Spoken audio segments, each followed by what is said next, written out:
Yeah. Welcome back to a whole new show. This month, especially, is the reason why we do this. We are unedited, unfiltered, and as always, we are going raw. My name is Joey. And I'm Eric, and we're your hosts, and welcome to Raw Minds. Yes, sir. We're back doing it again. Yeah, man. It's an important month, too. Men's Mental Health Month, right? So, Well, that's exactly why we're doing what we do, right? It's yeah, not talked about enough. You know, men especially are struggling, man, day to day. yeah, it's about breaking that stigma, right? Yeah, 100%. And you know, having 1 month is not enough No, to no. bring awareness to men's mental health. I mean, mental health in general should it's a daily struggle for anybody, because this is life. Yeah, Life is not easy fuck for no. anyone. No, it's not. Ever Everyone deals, with something. Everyone has past traumas. Everyone has dealt or dealing with heartbreak or loss of family and friends. We all got something, man. Mental health is a serious issue. Yeah, And just to have 1 month for people to really focus on men's mental health, especially, I mean, man, it's got to be focused on every day. yeah, yeah, definitely, man. A lot of men out there are, they're dealing with, whatever battles they're dealing with, and they're sitting in silence, because they're scared to reach out. Yeah, and that's the hardest part because we're always taught as men that we don't talk about our feelings. Yeah, Suck it up, man. yeah, You're a man. Take care of your house, take care of your family. You don't got problems. Nobody wants to listen to your problems. yeah. It's true, man. And that's the hardest part. And we live our lives in quiet desperation, right? Yeah. Well, what I have to say out for sure, man, is if you see like one of your friends out there, and he's acting different, or someone's struggling, reach out to that person. You never know what they're going through. You know, it. I'd rather you cry on my shoulder than me carry your casket. Yeah, You definitely. know, any time of the day, man. You man, it's so hard sometimes, especially as a man and the struggles that we go through, and some women understand, but no woman will fully understand the battles that we face on the day to day. Yeah. I'm not saying women don't battle their own struggles. Everyone's got them, but as society has made men out to be for hundreds of years, is we're the protector, we're the breadwinners, we're the head of the household. We got to take care of everything. Hmm. If there's an emergency or someone's breaking in your house, your wife's turning to you. It's everything falls on our shoulders, Yeah. and it is extremely hard. You got to You earn know, it. and You know. and that's the thing too with men is that we are born with no status. We have to create our own status as a man. And women are born with status. When there's a lot of things that comes very easy to a woman that most men never get to see or think, or most men never get to be a part of, Hmm. or they have to work extremely hard to be that 1% top tier man to even get some of the benefits that an average woman would get. And this is not a dig at women by any means, but that's fact. Hmm. You know what I mean? Like, we have to create our own status. We have to build ourselves up to be respected, to, it's it's yeah, man. I'm still trying to build myself up, and a lot of you guys out there are, right? And it's a never-ending battle. Like we always talked about, is that backpack that we walk out of the door with every day, and how heavy it is, And we carry and a lot of that weight is we're carrying your wives and girlfriends, your children, is weight as well, And then that's not in a bad way. That's because we're the supporters. We're the men. We got to make sure that everything's taken care of, and it's It's a lot of it's a stress, man. You know. it is a lot of stress. Yeah. Well, You that. know, most men have stopped living their life. They're literally just trying to get to the next day. Yeah. Well, You a know, lot of them, a lot of them out there, wouldn't be here if it wasn't for their kids. Some I, people like me, man. My kids saved my life. well, You know. same here. One of the times that I tried to commit suicide, if it wasn't for the day before, I think my son, when he started to crawl for the first time, Yeah. and I had it on video of him smiling and crawling across my carpet.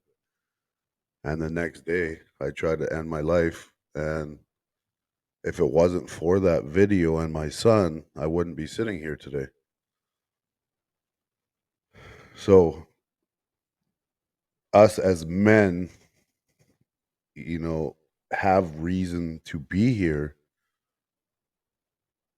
and yet every day we're dying. Every day we're falling apart. Every day we are struggling, holding on because of our children, because of our wives and girlfriends, because of our family. But the internal battles that we are facing and we face daily, most men won't admit it, but how many times have you sat in your room at the end of the night by yourself and you just started crying? Yeah. And sometimes you don't even know why, because the weight, you just feel like the whole weight is on your shoulders, and you don't know how to get that weight off. And a lot of men out there, like, work very hard. They do 12, 14-hour days. They try to be the best father they can be, the best husband they can be. And when they look at themselves in the mirror, feel like they're not doing enough. Mhm. It's not good enough. And that in itself, that weight is a killer. When I look back at some of my even previous relationships, if I didn't have the money, or I wanted to do this, and I just felt like I was failing. But in their eyes, I was pushing away because I was shutting down, and I didn't know how to talk about it because I just felt that I would be judged, whether it was to friends or relationships. Self-sabotage, brother. I self-sabotaged Mhm. numerous relationships and friendships, and it was never intentional, and it was never because I didn't want to be with them or be friends with them. I just felt like such a failure because I wasn't where I wanted to be. I was working as hard as I could. I was doing the best that I could with what I had and the things that I've had to endure and try to overcome. And it was killing me. Mhm. And a lot of you guys listening, man, I know you understand what I'm saying. It's because even even recently, man, in the last week or two, I talked to a few friends and a few friends at work, and they're all saying the exact same thing, man. They're Mhm. all going through the same thing. They're breaking, and they don't know how to release it. They don't know how to talk about it. They don't want to let their wife know they feel like that, or their mom, or their best friend. Well, and that's when substance abuse comes into play, right? And then a lot of men will, work, push their feelings aside and just work, right? And that's their getaway. And then after work, you hit the bar and you start pounding back some drinks, and it becomes like a daily thing, and it's just Yeah, suppressing your feelings, right? And it's just not okay to do that shit, man. It catches up to you, and like we said before, it's at one point here it's just gonna explode, and either you're gonna, fucking do heroin and it's fentanyl and you fucking OD like my fiance, or you do something stupid and you end up in jail. yeah, or you just lose everything Exactly. Yeah. by your, your rage and your anger. Yeah. Buddy, I've seen like what like substance abuse does, man, personally. When I used to sell drugs back in the day, this one of our customers, I inherited a whole bunch of money, man. This guy blew, I'm talking hundreds of thousands, man, on this shit. To the point where he sold his house even, he sold his car, he even sold his daughter's car, man, so he could keep his habit going, you know? It makes you it fucks your shit up, man, because something traumatic happened to you and you didn't deal with it right.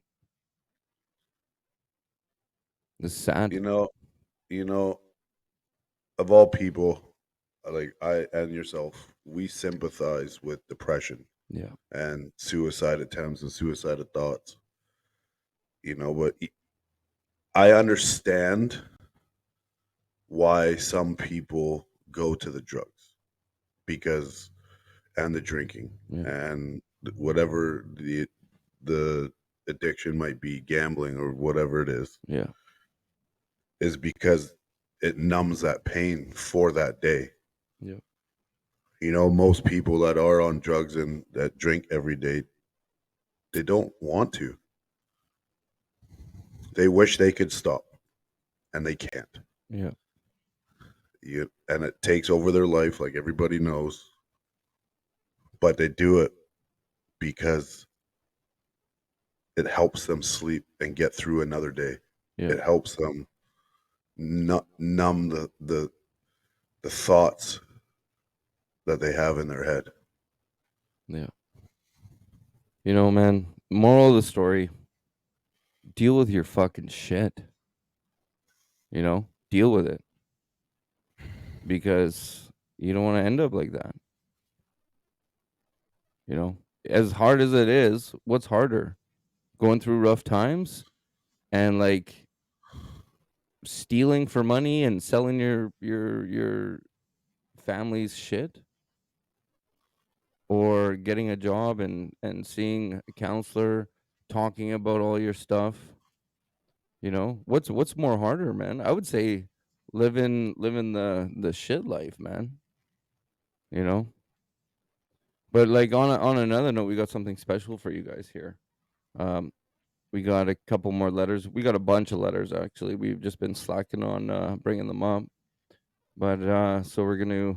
Um, I don't know. I think in these next couple episodes, we'll shoot out some letters and um, we'll I don't know, share with the world, I guess, and um, see how it goes. I don't know. Yeah, Joey, you want to go first? This one's a Yeah, no, if you good one, man.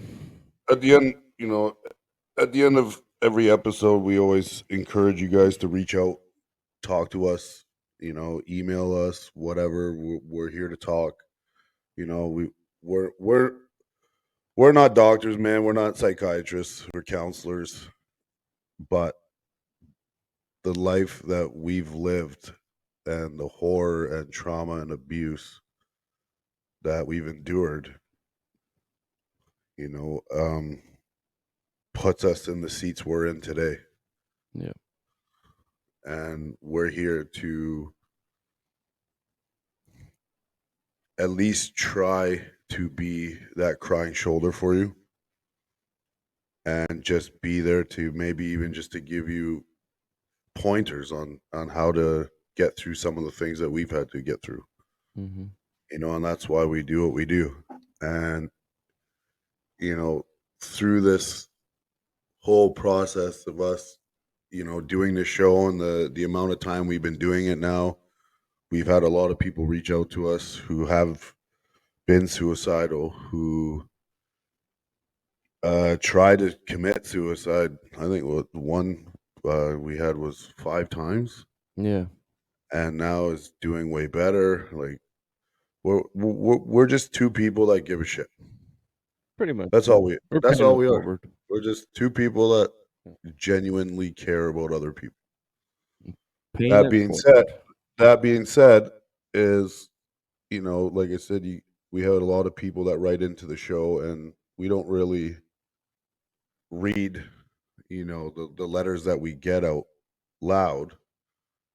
But a gentleman, one of the gentlemen that wrote to us, it was let's just say he in within a year he endured quite a bit of pain and trauma, and he was nice enough to reach out to our show, and he was more than happy to let us share a little bit of his story, and then maybe we can kind of you know talk about it, and maybe if he's listening, obviously that he might be able to pick something else up from kind of what we have to say and share, right? So Yeah, man. Let's hear it.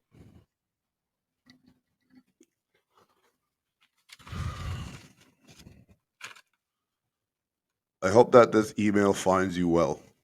My name is Jackson, and I'm an avid listener of your podcast. I want to express my gratitude for the impact you both have had on my life. 1 year ago, my life was shattered completely. It started with the sudden death of my father, who had a brain aneurysm. He was my best friend and my mentor. 2 months after, I lost my job after 23 years due to new ownership and company downsizing. While I Sad. was struggling and while I was struggling and grappling with these losses, I found out my wife was having an affair with her coworker. Damn. Wow. Talk about kicking I a guy when he's down, eh? Yeah, no kidding. I sank into a serious depression, struggling with suicidal thoughts and feelings of hopelessness and worthlessness. I isolated myself from friends and family, unable to face the world outside my bedroom door. The weight and anxiety consumed me, questioning the point of my existence. It was during one of my dark days that I stumbled upon your podcast. For the first time in a long while, I felt understood and less alone. Inspired by your episodes, I decided to seek professional help. Therapy was very challenging, but it provided me with the tools to process my emotions and confront the root causes of my pain and distress. I also immersed myself in activities that brought me joy and sense of purpose. I also reconnected with old friends and built a support network. Listening to Raw Minds became a regular part of my routine. You gentlemen are a constant reminder that healing was possible. Today I am in a better place with still a lot of work to do, but I know I'm on the right track. I cannot thank you guys enough for the impact Raw Minds has made on the role in my journey of healing. Wow, man. I got like goosebumps like 4 times there. Wow. First, First, Jackson, man, first I want to say, man, wow. I'm truly sorry that you've had to go through that That's crazy. from the bottom of my heart, man, to lose your father, your job, and your wife in the same year. Yeah. Holy, that that's a lot to take in. When they say that when it rains, it pours, man, that was a thunderstorm for you, buddy. Yeah, no kidding. And I'm truly sorry that you've had to deal with that. And but I'd also like to say thank you very much for your kind words. It really means a lot to us. Um, I bet you though, man, it was a lot of, you know, in your feelings, in your thought nights, man. Definitely scary times by yourself. Definitely going through that. Feeling alone. I get oh well, like you said, he was unable to face the world and leave his bedroom. yeah, I can imagine, You man. know, Like I said, I went through well, not exact, what happened to him, but being in that mindset and that brokenness and feeling alone like that, Yeah. where I didn't leave my bedroom for 5 days when I lost 30 pounds in 5 days because I couldn't eat, I couldn't face anybody, I didn't answer the phone. So I understand being in that dark room, not being able to face the world Hmm. outside of your bedroom door because it was excruciating. I It feel it, was man. devastating. It was like me a year ago, around like almost in about a week, man. That's how like I was. It's gonna be my fiance's 1 year anniversary death on the 18th, on Father's Day last year, on Men's Mental Health Awareness Month. Isn't that crazy? Crazy, man. I felt I've when like you feel alone, like she was my person, man. I know what he feels like, man. Like, you know, when you lose your support, you just it. I bet too, it just didn't feel real. That's wild, man. I just keep on getting goosebumps like crazy. Yeah, when I Oh, read this, for me, he said that he lost his father, and he was his best friend. You know, I was lucky enough growing up, even with all the shit that I've had to go through. My father was always there for me. And when I read that, it choked me up because my father has had my back my whole life. yeah, And God forbid that something ever happened to my father, man. I couldn't manage, man. So it's choking me up thinking about it because my dad is my best friend. yeah, My dad lives a little far away, and I don't get to see him very often, but I talk to him every day. yeah, So I'm grateful for that. But for you, Jackson, to feel and that happened to being that's your best friend, man, my heart goes out to you, man, and I got nothing but love for you, man. yeah. It's wild, man. But good for him. He's on. It sounds like he's on the right path, and if he just stays on that, keeps. Yeah, and to lose his job after so many years, dude. I Yeah, went through the same shit 6 months yeah, ago. yeah, I was at my company for years, and great guys, shitty management, but regardless, good job. And I lost my job. I got laid off with 24 people, I was with you, and then man. yeah, and then in that Yeah, moment when I lost my job, man, like, yeah, it's a kick in the teeth, and you don't know what to do yourself when you're going home on a Monday at 11 o'clock, yeah, and on the drive home, you're like, I don't have a job anymore, yeah. and it's a shitty feeling. But I will tell you this, Jackson, you know, you said this happened about a year ago, and it sounds like you're definitely on the right track, and you've picked yourself up. But when one door closes, another one opens. Yeah, Right? You were just redirected into something better. And now where I'm sitting today compared to the day I got laid off is I'm in a better company, making more money with even better guys, not knocking those guys, but just the energy at work. And, it's a lot farther for me to travel, but that's nothing.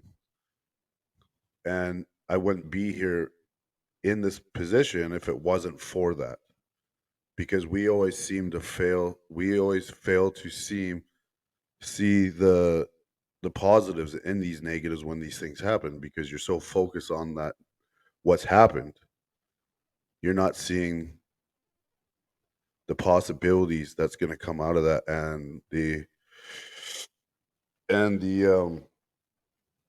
blessings, you know. well, what they say is one door closes, another one opens, right? That's a perfect example uh, right there.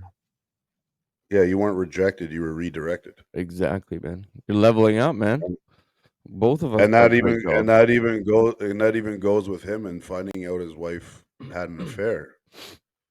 Like, dude, I've been there a few times.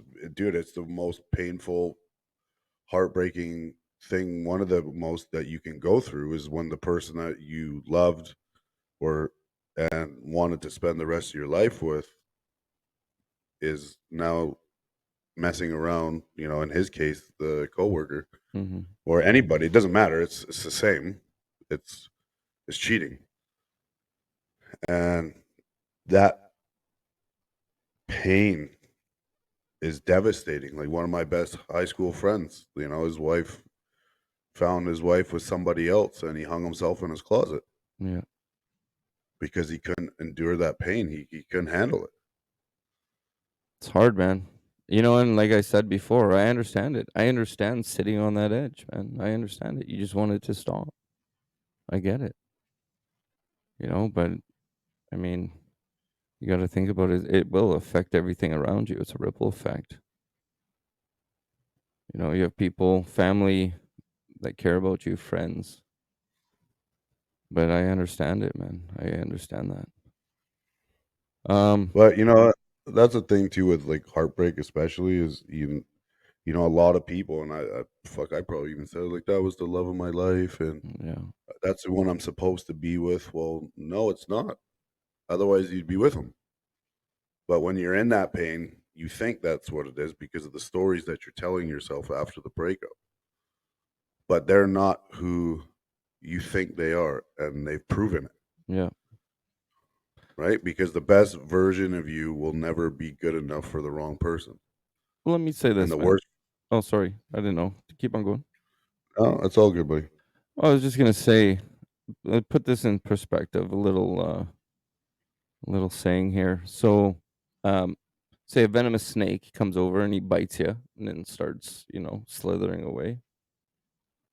Are you gonna go and chase that venomous snake and ask him why? Why did you bite me? I'm a nice person. Why did you bite me? No. No. You know, don't cry over spilled milk. Let those people go. They hurt you.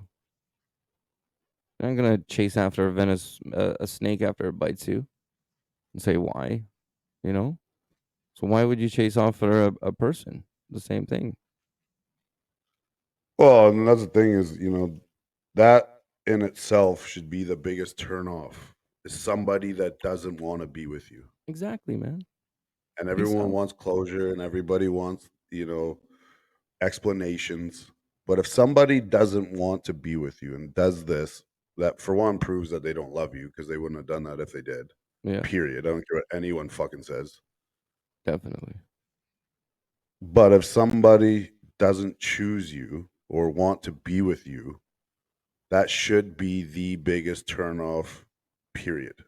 Why would Exactly. you wanna be with somebody who doesn't wanna be with you? Is that your ideal relationship? I wanna be with someone who doesn't wanna be with me. No, it's no.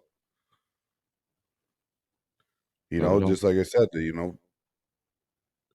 you're not rejected, you're redirected into something better, but in that heartache and in that pain and that dark room that Jackson was in, and he just said it in his letter, is that he decided that he was done feeling like that basically, and he went and started to get therapy. He started finding activities that brought him more purpose. Hmm. And that's where a lot of people fail and stay in the depression is because they don't feel like they have a purpose.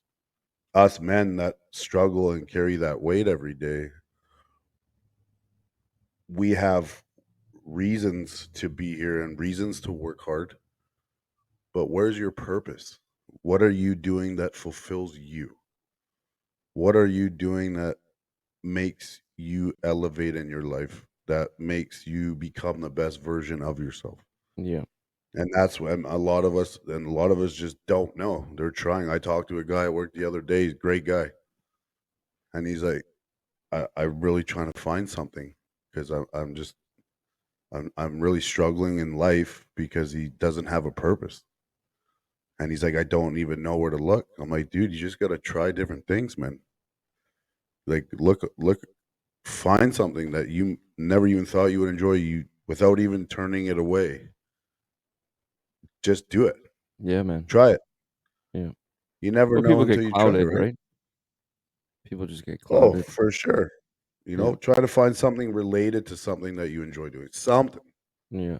I mean, some people go their whole life, man, and just be miserable because they're They're not doing something that they enjoy. They're stuck at home. They just don't want to involve themselves in anything, and it's sad. It's really sad. Um, you want me to get in this other letter here? Yeah, let's hear another one, man. Yeah, this one's a bit of a long one, but we'll make it happen. uh, goes off by Dear Eric and Joey. I hope you will read this. Wait, let me just get a little closer here. All right. I hope you will take a moment to read this. My name is Peter, and I'm an avid listener of your podcast, Raw Minds. I wanted to share my story with you and express my deepest gratitude for the comfort and guidance of your podcast has provided me during the darkest period of my life. 2 years ago, my world has shattered beyond repair. My wife Maria and our beautiful daughter Lily were my everything. They were my reason for living, my joy, my purpose. Evening, when they were on the drive home from Lily's school play, when a drunk driver swerved into their lane and hit them head on. The police told me that they died instantly. That night, my heart was ripped from my chest, and my life as I knew it ended. Holy. I just got crazy goosebumps. That's brutal. Wow. Um, okay, let's keep on going. The pain was incredible. Every day it felt like I was waking. It was a waking nightmare. Our home, once filled with laughter and love, became a haunting reminder of everything I had lost. Lily's toys were still scattered in the living room, and Maria's favorite book lay open on the kitchen table. Their absence was a constant, suffocating presence. I would sit in their room, clenching their belongings, and sob until I had no tears left. The silence was defeating, and the loneliness was unbreakable. I fell deep.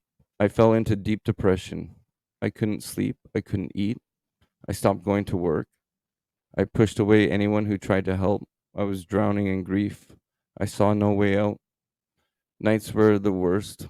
I would lie awake, staring at the ceiling, feeling the weight of the darkness pressing down on me. I thought about ending my life more times than I can count, convinced that there was no point in going on without them. One day, in the depths of my despair, I stumbled upon your podcast, episode 1, where Eric shared his story losing his fiance, resonating deeply with me. For the first time since the accident, I felt a flicker of understanding and connection. Your words about grief, loss, and the importance of seeking help gave me a glimmer of hope. I realized I wasn't alone in the suffering and that maybe, just maybe, I could find a way to keep going. I decided to seek professional help. I found a therapist who specialized in trauma and grief. Talking to her was like reopening the wounds, but it was a necessary pain. Slowly, she helped me navigate through the grief and began to the long, painful process of healing. I also joined a support group that for people who had lost loved ones in drunk driving. Sharing my story and hearing others' experiences has both heartbreaking and healing. It was a small comfort to know that the other had walked in his path, or others have walked in my path as well. Listening to Raw Minds became a crucial part of my healing process. Your discussions about taking small steps towards self care and rebuilding one's life resonated deeply with me. I started to go for walks, like Joey suggests, and runs. The physical activities helped me clear my minds even more just for a little while. I began journaling, pouring my pain into the pages, trying to make sense of my emotions. I also took your advice on finding a new purpose. I started volunteering with an organization that supported victims on drunk driving. Helping others gave me a sense of distraction and a way to honor Maria and Lily's memory. It didn't take long for the pain Sorry, it didn't take the pain away, but it gave me something to hold on to. The journey has been exhausting, and there are still days where the grief feels overwhelming. But thank you to your podcast, I have found a way to keep moving forward. Episode 1 remains my favorite because it helped me connect with Eric's story on grief and loss. Your words have been a constant source of strength and hope. I want to thank you, Eric and Joey, for the incredible work you do. Raw Minds has made a profound difference in my life. Please continue to share the importance, and you are helping people in the way that you may never fully understand. With deepest gratitude, Peter. Oh, Yeah, wow.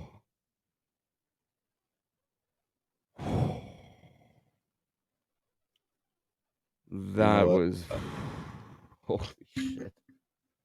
We've been through a lot in our lives, but that one, Yeah. that's heavy, man. And Peter, Putty, I don't even know what to say, man. Is I am truly sorry. Yeah. I from the I am truly sorry that you've had to go through that and to lose your little girl and your wife like that. Like that. Suddenly I too. I I, I can't imagine. Well, Um, we both had kids, man. You know what I mean? Like, can you imagine coming home to your house without your daughter there and or your son or both? You know? that's heavy, man. You you I know, Peter. wow. I'm speechless right now, man. I just that's Well, thank you for reaching out and sharing your story because that uh, man, that's heavy, man. Especially like we have daughters, both of us, yeah. and Yeah. to You know what though? hear, You know, he's taking the right steps, man. You know, like, and what he's doing is volunteering and giving back to the community. I mean, that if that's well, not fucking powerful and strength, I don't know what that is, man. Like that's, you know, good for him. good. Yeah, you know what? Really good for him that he's choosing to go down that path of trying to heal the best that he can. He's reaching out. Like you said, the volunteering, anything to try to stay busy, but in a positive way, where he's able to give back and to help others. And man, to get the news that he got, uh, I can't even imagine, man. I'm truly sorry for that.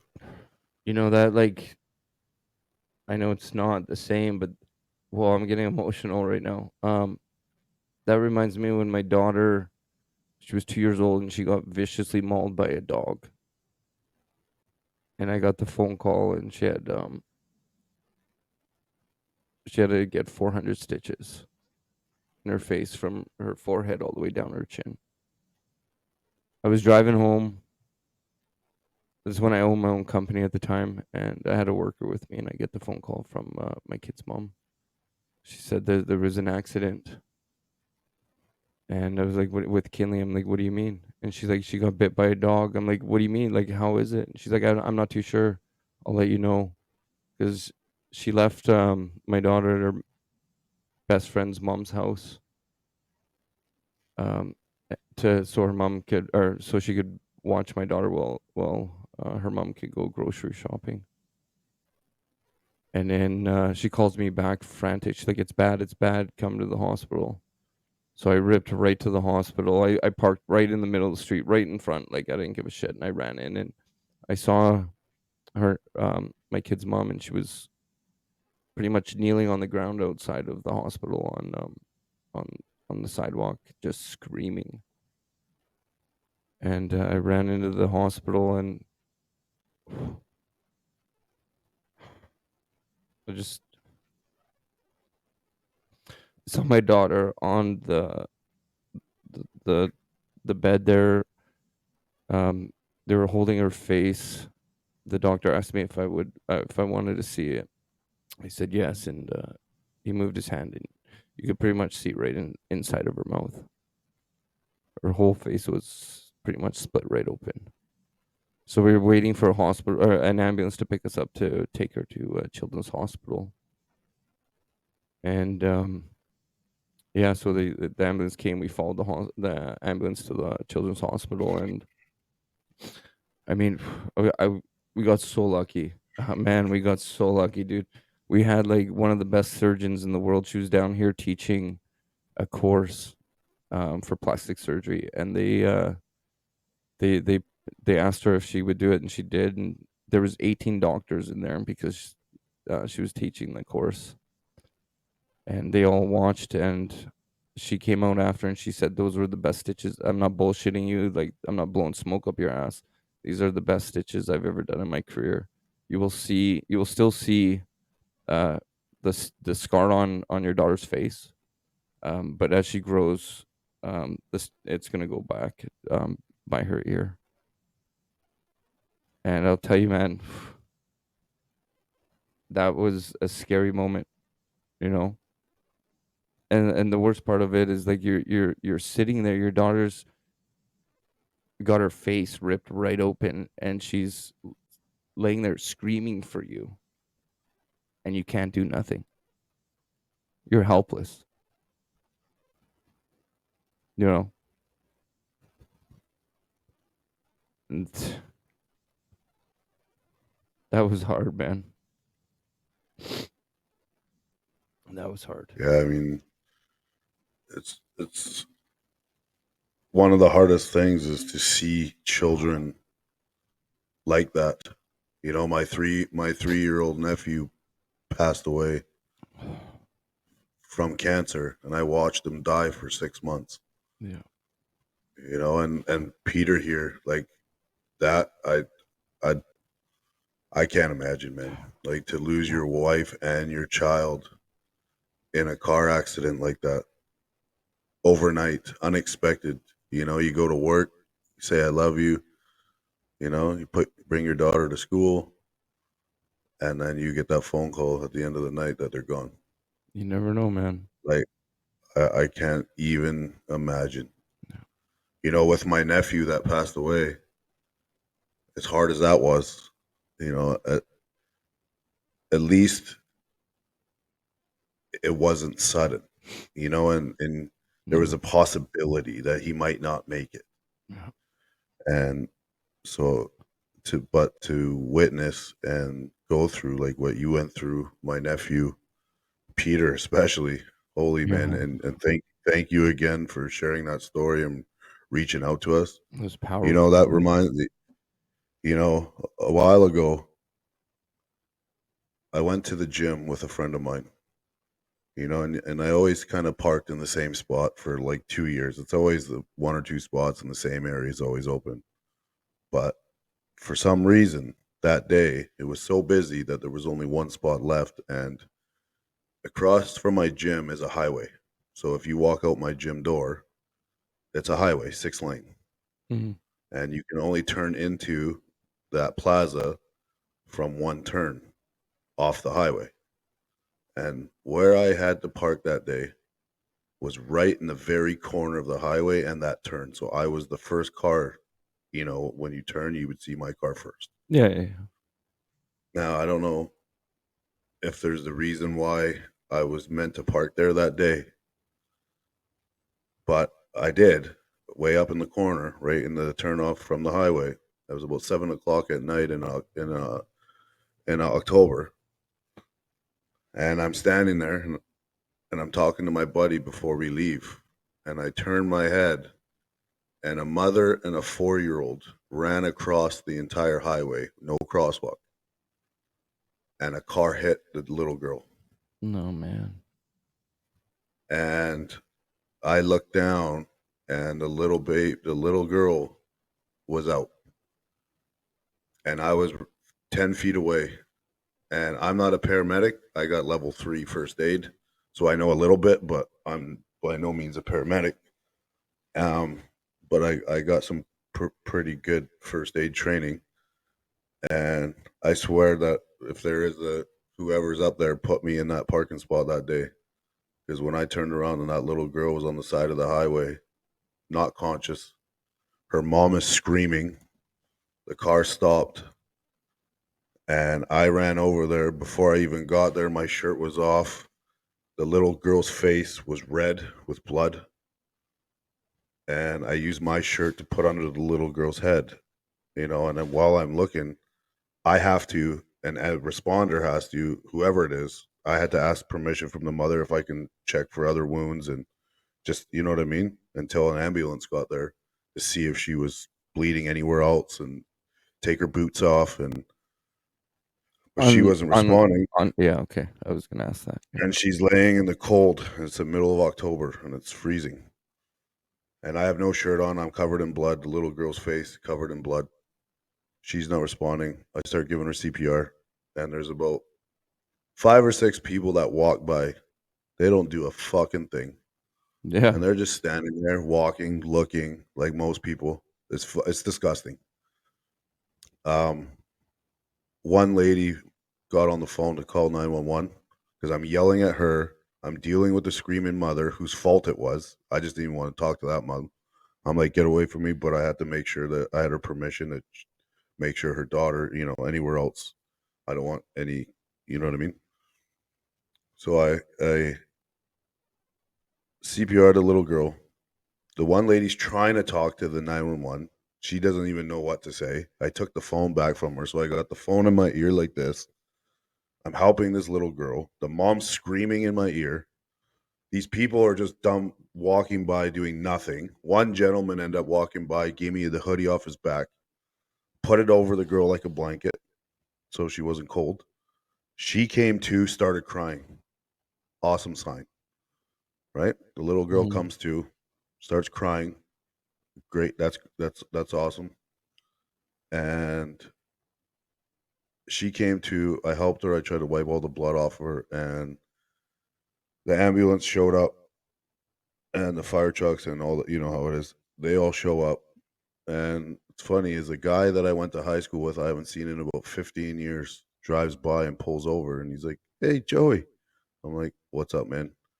And because I was standing there with no shirt on, Yeah, with yeah, yeah. blood all over me, and he pulled a T-shirt out of his trunk and gave me a T-shirt, and I haven't seen him in 15 years because I was standing there with no shirt on. What's the luck in that, eh?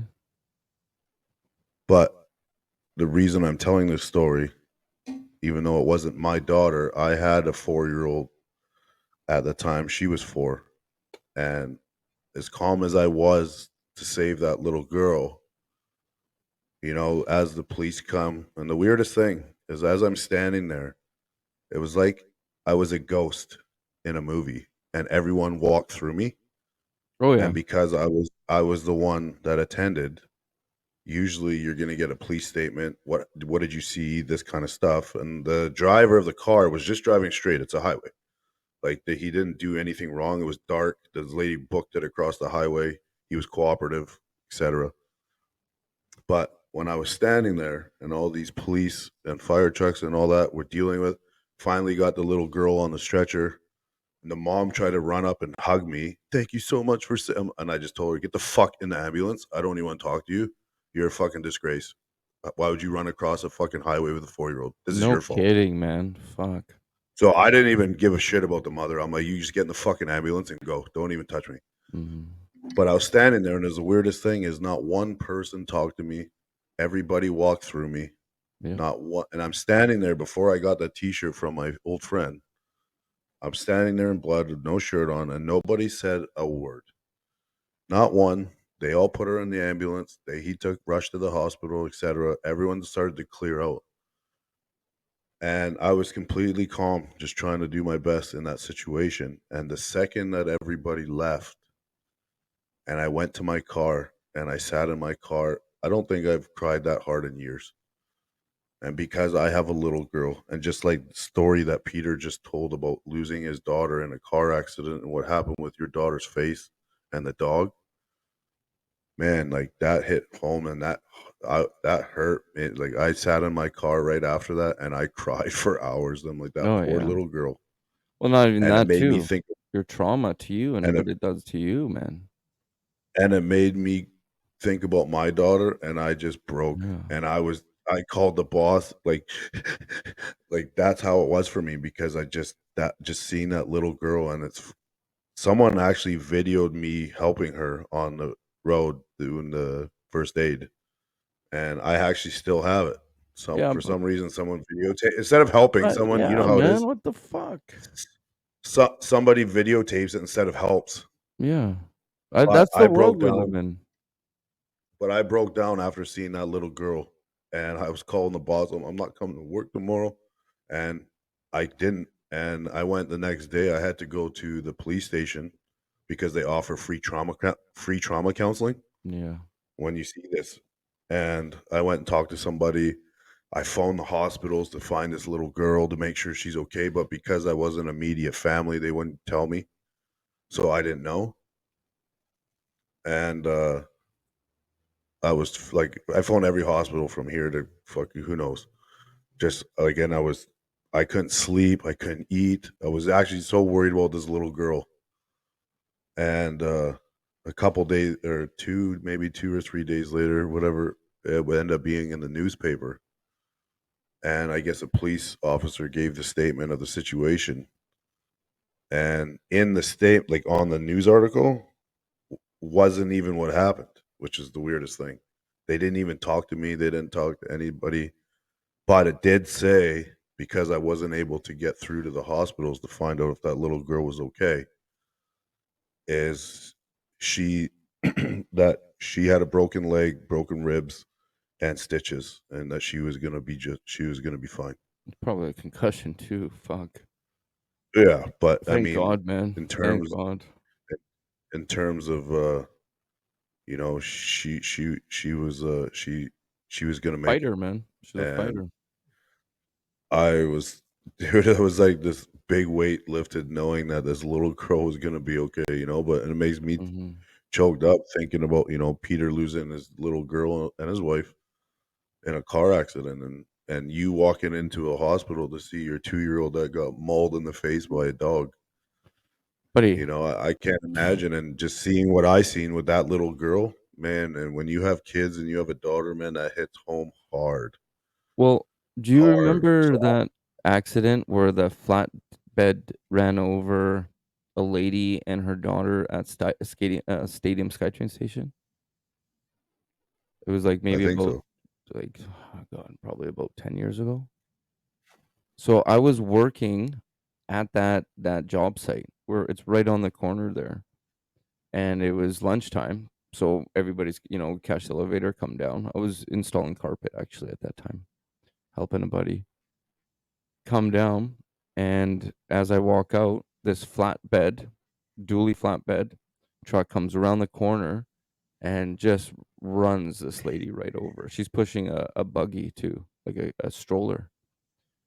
She goes under this flatbed, gets caught in between the wheels, like of the dually, and it spits her out. And she's alive, and she's laying on the ground with all her intestines just all over the ground, man.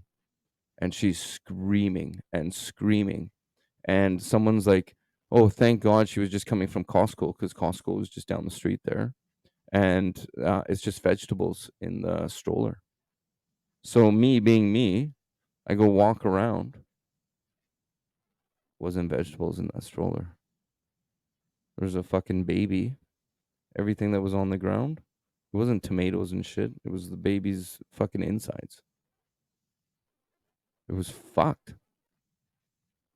You know, It's when you see terrible, those things, man. I had to go to counseling. They set up like through WCB, set up counseling for. I went there for half of a year, man. It fucked me up. I would see nightmares.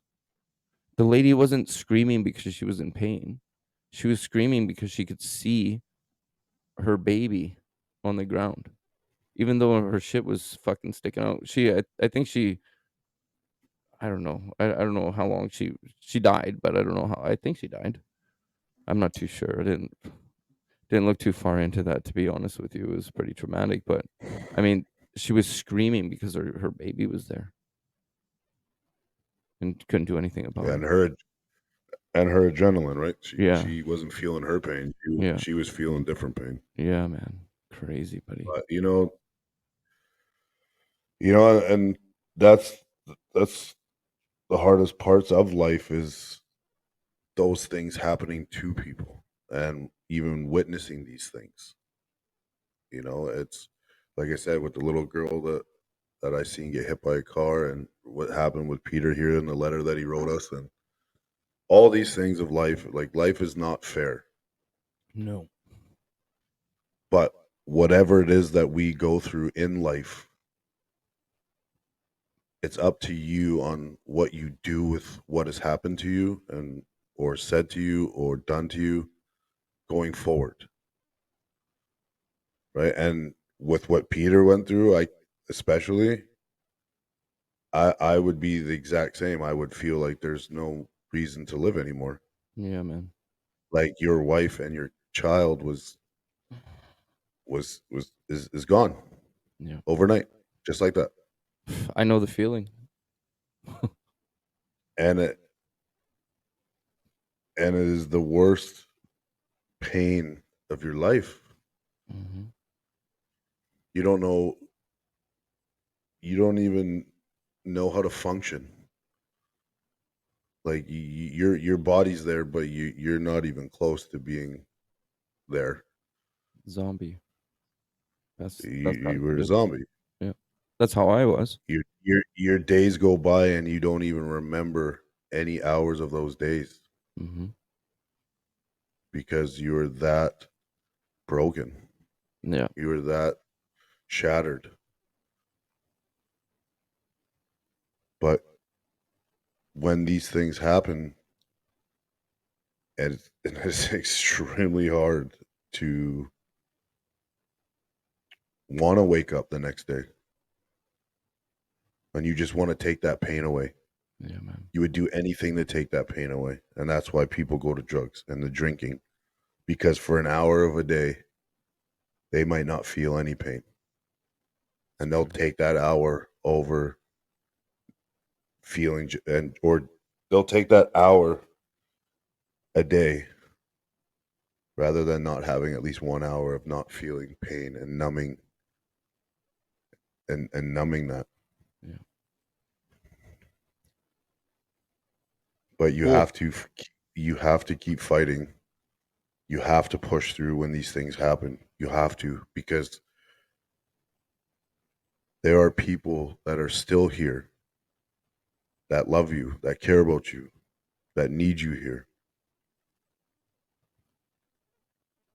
And it is the hardest thing, even myself, that I've had to do for my children and the internal struggles that us men especially face every day trying to push through and trying to do the best that we can while feeling like we're not doing anything and feeling like we're failing every day, feeling like it's never good enough. It's like I said in the beginning, is most men have stopped living their life. They're just trying to get to the next day. That's it. yeah, man. They're And we're just they're just they're just living in thought of tomorrow. They're not even living, they're waiting. And the worst part is they don't even know exactly what they're waiting for. It's truly sad, man. yeah, dude. And this month, especially for men's mental health, that men, all mental health is every month. We spend so much time in the outside world celebrating all these different things. It's this month is this and this month is that. Like to be honest with you, like it's great that people are trying to bring more awareness to men's mental health, but this is one of those things. This is not celebrating your sexuality. This is not celebrating, these other things. This is probably the most serious thing that Yeah, we man. need to tackle is your mental health. That shouldn't be just a month and make people made aware. This should be talked about every day. It's true, man. More things need to be done every day. And then the women don't realize too is that when their men find the resources and get the help and do, like, how much more happier they're gonna be when they don't see their husband and their boyfriend come home every day, look like he's gonna cry, but he'll tell you that he's okay and he's not. Like, you feel people's energies, and something's off, and you see it in him every day, Yeah, man. and he's working 14 hours a day, and he's doing his best, and if you are with someone, and I'm talking to the ladies, that has a man who is a good father, is trying his best, is a good husband, a good boyfriend, and works his ass off, doesn't even have to be blue collar. He's grinding. As us men, like we're very simple. All we want is to feel appreciated and respected. Be their peace. When if more women started to be like that, more men would open up about what's going on. If your friends were better friends, or if you had better friends, you would open up and talk about what's going on. But there's a lot of shame in why men don't, is because either they feel that they're going to be judged by the one that they're with, they're going to be looked at differently, they're going to feel like they've lost the respect of that person if they tell them that they're fucked up, and that's why we don't talk about it. Or they're afraid that if they do talk about it, that you're going to throw it in their face in the next argument, or Definitely, bring it man. up, or bring it up. Yeah. And that's Well, why we don't talk. We don't talk. We don't open up. We're not as vulnerable as women want us to be, especially the women, for that reason, because they will never understand the weight that we carry as a man, and the internal battle that we fight with ourselves every day, because we never feel that it's good enough or it will be good enough. No matter how hard we work, even if you make really good money, people will tell you you're such a good dad and you're doing such a great job, and then when you're home by yourself, and me especially, is when I'm looking in that mirror, and most men do, is they don't feel like they're doing anything. They feel like they're letting their kids down. They feel like they're letting their wife down. you know what it is, man? Make the dick hard, not his life. Simple as that. I had to add some But flavor to that, man. We're getting deep. We gotta lighten it up a little bit. It's at the end. It well, is, I mean, man. not just the women too, but I mean, Yeah. it's everybody around you, right? Yeah, man. It's Definitely. it's who you choose to surround yourself with. It's the friends you have in your circle. You want to have good friends in your circle and not be living in a cage, Yeah. right? Yeah. Exactly. So, like Peter here, especially, after losing his wife and his daughter in that accident, and the things that he was doing in the positive is what we preach, is as hard as it is and as much as you're struggling, you have to get up. Hmm. You have to keep fighting. Your life is worth fighting for. You have to pick yourself up. When you feel you heal, you got to go through the emotions of whatever it is that you're going through. Feel it. Don't feel like you're a bitch because you want to cry because you're heartbroken. If that's how you feel, man, let it out because that's how you're gonna heal. Is feeling it. You have to. And the reason why the pain that we carry lasts for so long is because we try and stuff it down and not feel those emotions. And that's where we come with masking it. So once you learn to feel and let your body show the emotion and feel those emotions, whatever it is that you're struggling with, I tell you, man, you will feel 100 times better. Like this weight is lifted off your shoulders. Yeah, buddy. Just let it out. If you got to cry, man, fucking cry. And there's Fuck, I nothing just wrong with did. that. And You know there's what I nothing mean? wrong. You got that You right. know, it's true strength as a man Yeah. to be able to show emotion and talk about what's going on with you. And it takes an even bigger man to admit when you're wrong and you fucked up, Yeah, man. whether it's relationship or whatever it might be. Accountability is massive. And once you start to learn to take that accountability, look at yourself in the mirror. And if you're not honest with yourself, you can never get better. You can never find the help because you're just lying to yourself. But when you can truly be honest with yourself, that's when you'll truly be able to heal with whatever it is that you're going through. Word. And if it's something that a situation that you created due to your poor choices or your mistakes, you have to learn from them. You can't get so hard on yourself for the choice that you made because we're not perfect. You have to learn from the mistakes, learn from the relationship you lost, learn from the job that you fucked up at. And you have to be able to grow from that. But it all starts with you. So whatever it is that you're dealing with, whatever it is that you're going through, reach out, man. Because I tell you, man, seeing a counselor and getting outdoors, working on your fitness is the best thing that I've ever done. You're not someone that goes to the gym, start going. Start going for a hike.